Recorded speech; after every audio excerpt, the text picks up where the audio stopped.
Hey guys, আবারও চলে এসেছে আরো একটা নতুন ভিডিও নিয়ে। এই বৃষ্টিতে আমরা এসেছি একটা খুব সুন্দর জায়গা, ওয়াটার পার্ক। তোমাদেরকে সেই দৃশ্যই দেখাবো, আশা করি তোমাদের ভালো লাগবে। আর যদি ভালো লাগে তাহলে অবশ্যই পাশে থেকো। তো চলো দেখতে থাকো ভিডিওটা। আর হ্যাঁ, এই পার্ক হয়তো দেখে হয়তো অনেকের আসতে ইচ্ছে করতে পারে, তো তার জন্য এই ভিডিওতে বলে দেওয়া হবে এখানে আসতে গেলে কিরকম কি খরচা হয় এবং কোথা থেকে আসলে সুবিধা হয়। চলো ভিডিওটা A to Z দেখতে থাকো আর আমিও তোমাদেরকে জানকারি দিতে থাকি।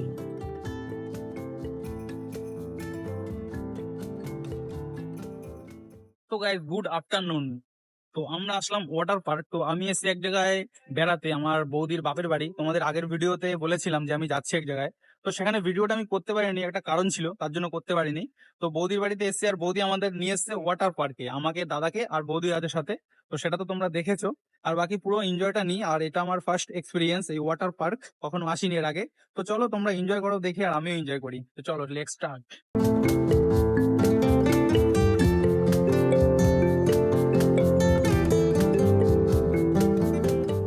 আমরা তো ভেতরে ঢুকে পড়লাম, এবার তোমাদের বেলা। তার জন্য তোমাদের ভেতরে ঢোকার স্কিমটা বলে দিই। হ্যাঁ দেখো, ভেতরে পার্কে এন্ট্রি ফি মাত্র 50 টাকা। 50 টাকা দিয়ে তুমি পুরো পার্কটাকে ঘুরতে পারবে। আর যদি বাকি যদি তুমি ওয়াটার পার্ক যাও কিংবা এই যে নাগরদোলনা দেখছো এগুলোতে যদি ওঠো, তার জন্য তোমাকে আলাদাভাবে পে করতে হবে। তো আমরা বেশি কিছু করি না, আমরা জাস্ট ওয়াটার পার্কে যাব। ওয়াটার পার্কে গিয়ে একটুখানি চান টান করবো, বেশ একটু ড্যান্স ম্যান্স করবো, তারপরে বাড়ির দিকে রওনা দেবো। তার জন্য আমাদেরকে 200 টাকা পে করতে হয়েছে সেইখানটা। তো টোটাল হলো 250 টাকা। আর সেখান থেকে বলে দিয়েছে যে ভেতরে তোমাকে লকার নিতে হবে, তার জন্য আলাদাভাবে পে করতে হবে। সেটাও তোমাদেরকে জানিয়ে দিই, ভেতরে লকার নিতে গেলে জনপ্রতি 50 টাকা করে দিতে হবে। তো মোটমাট এখানে এক একজনের বলতে তুমি একটা লকার নিয়ে তুমি 2জনের জিনিস রাখতে পারো কিংবা 3জনের জিনিস রাখতে পারো, সেটা তোমার উপর নির্ভর করে। তো চলো, আমরা তো একটা, তো মিনিমাম এখানে 300 টাকা পড়ে যাচ্ছে হিসাব মতন এক একজনের।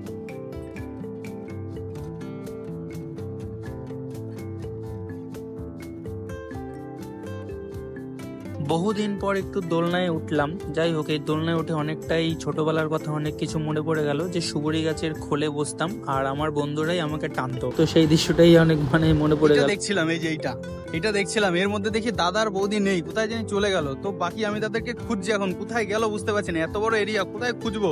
তো চলো দেখি কোথায় গেল। ওই ঝোপটার মধ্যে কিছু দেখা যাচ্ছে, পা দুলছে, এই ঝোপটার মধ্যে আছে নাকি কি জানি, দেখি তো। ফাইনালি গাইস, এখানে পেয়ে গেলাম। এই দেখো, দুজনে বসে প্রেম করছে। ও মাই গড, ও মাই গড। তো ফাইনালি গাইস, দাদা আর বৌদিকে তো খুঁজে পেয়ে গেলাম। বাকি ওখানে ডিস্কো হচ্ছে, মানে ওয়াটার পার্ক, মজা হবে, ড্যান্স হবে, বিশাল এনজয় হবে। তো চলো ওখানে গিয়ে দেখাচ্ছি। আমরা কিন্তু ওয়াটার পার্কের গেটের সামনে চলে এসেছি আর ভেতরেও ঢুকে পড়লাম। আর ভেতরে ঢুকে দৃশ্য এরকম মনে হচ্ছে দেখে যে কখন জামা প্যান্টটা খুলবো আর কখন নামবো। তো জামা প্যান্টটা খুলবো বলতে মানে এটা ভেবো না যে পুরোপুরি খুলে নামবো, ঠিক আছে, মানে পরেই নামবো, বাট যেটা পরে আছে সেটা খুলে নামবো। তো চলো আমরা জামা প্যান্ট চেঞ্জ করে তারপরে আবার আসছি। এখান থেকে নিয়েছি লকার, আর লকারে রেখে দিয়েছি আমাদের ড্রেস খুলে, আর পরে নিয়েছি আমাদের গেট আপ। এই যে দেখে নাও, স্যান্ডো গেঞ্জি, হাফ প্যান্ট, আর এই যে মিয়া বেবি। চলো এখন মজা, ফুল মস্তি, চলো।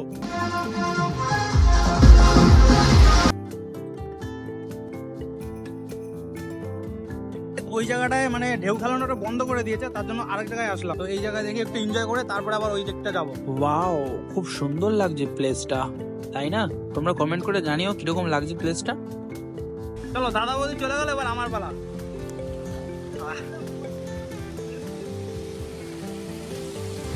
নামতে নামতেই পড়ে যাচ্ছিলাম। তো চলো উপরে গিয়ে দেখি কি হয়। এখন আমরা আছি সবার টপ ফ্লোরে আছি আর কি। তো এখন দাদা চলে গেল, স্লিপ করলো, তো এখন আমার পালা। তো চলো আমি এখন স্লিপ করি।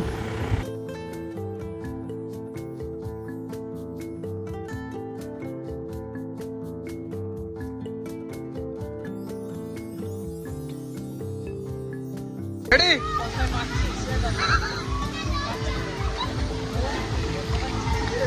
এই যে হাই স্যার কিংবা ম্যাডাম যেই দেখছেন, এই যে পুরো গোল গোলটা দেখছেন, এই গোল গোলটায় আমি আর কি ঘুরবো, এখন নামবো, পেছনে ওয়েট করছে। তো চলো দেখি ঘুরি।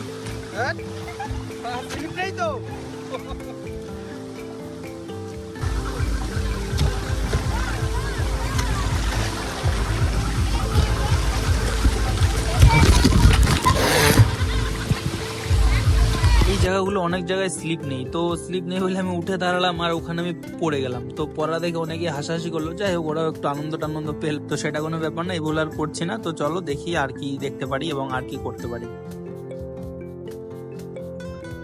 তো মোটামুটি অনেক এনজয়, অনেক এন্টারটেনমেন্টই হলো এই জায়গায়। তো আর উপরে আর এখানে আর এক জায়গায় থাকবো না, এবার যাবো নিচে। তো এইটাই শেষ, দাদা করুক, তারপরে চলে যাবো নিচের দিকে, নিচে গিয়ে একটুখানি খেলাধুলা করে তারপরে যাবো ওই দিকটা।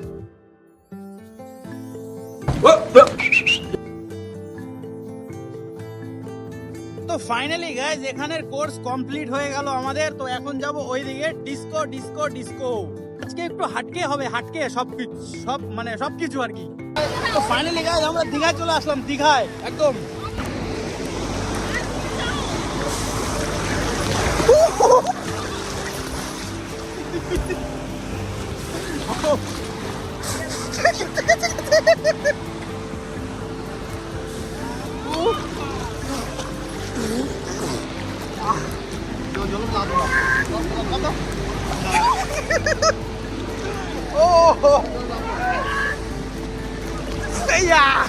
अभी समझ गया, अभी समझ गया, अभी समझ गया, अभी समझ गया। Full enjoy, full enjoy. हमारा भाई आज बहुत इंजॉय किया, बहुत। जब मेरा गर्लफ्रेंड था तब भी इतना नहीं किया था। মোটামুটি ভিডিও কিন্তু এখন শেষের দিকে। তো এখানে কিন্তু আমরা অনেক আনন্দ, অনেক এনজয় করলাম। আর তোমাদের কিরকম লেগেছে ভিউটা সেটাও কমেন্ট করে জানিও। भाई तेरा बियाह नहीं है, ओए तेरा बियाह नहीं है, मजे में बियाह ना खुश बियाह कर रहा है। आ जाओ लोग तुम घुमाएगा एक दिन। তো তোমাদের মধ্যে এখন অনেকেই হয়তো বলবে যে এখানে এরকম ছাগলের মতন এগুলো লাফাচ্ছে কেন। অ্যাকচুয়ালি এখানে ডিজে চলছে, ঠিক আছে। আর ডিজে চললে তো এগুলো দেওয়া যাবে না, এটা তোমরা সবাই জানো, ইউটিউবের খিলাফ হয়ে যায় বিষয়টা। আমি এখন তাজমহলের দিকে প্রবেশ করছি, দেখি তাজমহলটা কিরকম আছে। এটা তাজমহল, বাহ, গুড লুকিং, ওয়াও, ওয়ান্ডারফুল। ভাই চলো, অনেক এনজয় হলো আজকে, বহুত এনজয় করলাম। চলো এখন বাড়ির দিকে যাওয়া যাক। ভিউটা দেখো জাস্ট, ও মাই গড। তো এখানে কি করে আসলাম, কোথা থেকে আসলাম তোমাদের যেতে যেতে বলবো সেটা, ঠিক আছে চলো। তো হে গাইস, আজকে অনেক এনজয় করলাম। আর আমাদের আবার আগের বেশ এই যে রেডি হয়ে চলে যাচ্ছে এখন বাড়ির দিকে। চলো যেতে যেতে বলছি তোমাদের, এখানে আসতে গেলে কোথা থেকে কি কত কি না না কি মানে বাগারা বাগারা, যাই হোক সেটা বলি। চলো যেতে যেতে আর একদম সেই এনজয় হলো, ফুল মস্তি একদম। বৌদি কিছু বলবা? কালো হয়ে গেছে। যাই হোক চলো তাহলে, যে পুরো নীরব হয়ে গেছে একদম, শান্ত, কেউ নেই আর। চলো দেখা হবে নেক্সট ব্লগস। তো তোমাদের একটা জিনিস দেখাই, আমি ওই জিনিসটা দেখলাম, এই জিনিসটা দেখছো রকেট, এটা ওটার ইচ্ছা ছিল আমার, কিন্তু চালু নেই, তার জন্য আর উঠবো না। চলো এখন বাড়ির দিকে, লেটস গো। তো অগ্নিকন্যায় আমাদের ঘোরা কমপ্লিট, আর অগ্নিকন্যাকে বাই বাই, দেখা হবে আবার যদি কোনো সময় আসি। চলো বাড়ির দিকে। তো গাইজ আমরা তো পার্কে ঘুরে ফেললাম, এবার জাস্ট তোমাদের পালা, এবার তোমরা কি করে আসবে। আমি বলেছিলাম এখানে অ্যাড্রেসটা দেবো, তো আমাকে নিয়ে এসছে আমার বৌদি, আমি কি করে বলবো। তো অ্যাড্রেসটা বৌদি বলবে, তো বৌদির মুখ থেকে শুনে নাও। তো বৌদি বলো তুমি অ্যাড্রেসটা। বনগাঁয় নেমে ওখান থেকে অটো ধরে আসা যায়, আর এদিকে রানাঘাট থেকে আসতে গেলে গোপালনগর নামলে এখান থেকে অটো করে দেবো। লড়কি শর্মা গাই, ও লড়কি শর্মা গাই। তো আমি বলছি যে তোমরা যদি কৃষ্ণনগর থেকে আসো, তো কৃষ্ণনগর থেকে ডাইরেক্ট কোথায় আসবে? ট্রেনে করে নামবে চাকদা, শুনে নাও। রানাঘাট থেকে ট্রেন ধরে বনগাঁ ট্রেনে আসতে হবে, বনগাঁ ট্রেনে আসতে হবে, বনগাঁ থেকে তারপরে চাকদা থেকে হচ্ছে কি বনগাঁ। আর এখান থেকে টোটো কিংবা অটো এই নাম বললেই চলে আসবে তোমরা। তো ঠিক আছে, এই অবধি ভিডিও। আর ভিডিও কিরকম হয়েছে অবশ্যই কমেন্ট করে জানাবে। আমি তো বহুত এনজয় করলাম আজকে ভাই। একটা সত্যি কথা জানো, যখন আমার গার্লফ্রেন্ড ছিল তখন আমি এত আনন্দ করিনি, আর এখন বিন্দাস। তো যাই হোক, তো চলো দেখা হবে নেক্সট ব্লগে। Bye bye, tata.